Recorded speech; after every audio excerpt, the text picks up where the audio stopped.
La partida en Difriset es bastante buena. Por fuera salió huyendo Sos Fortuna. Salió huyendo en la punta por la parte de adentro. Va destacando gran velocidad a Jaywalk. Va pasando por dentro. Jaywalk se va el comando. El favorito sale a presionar.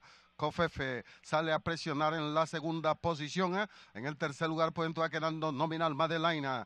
Va quedando bastante cerca tercero. De cuarto se está colocando Take Me to the Harder. Va avanzando desde el cuarto lugar. De quinto por dentro va quedando el ejemplar Casi Dreamer. Ha quedado por dentro en la quinta posición. En el sexto lugar se mete Bruselas La Terra. Avanza de sexta. En la octava posición ha quedado First Culture. Ha quedado en la última posición. El comando lo mantiene Jaywalk.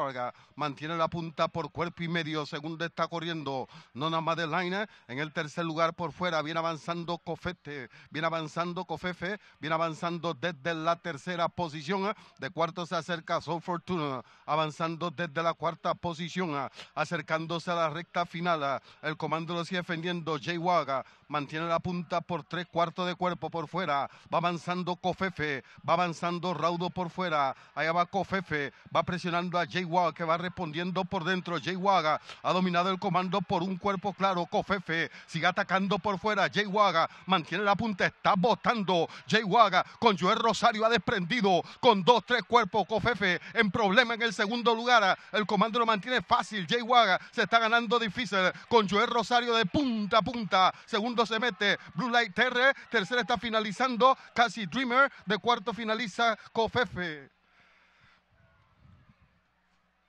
Se mandó a cambiar Joel Rosario.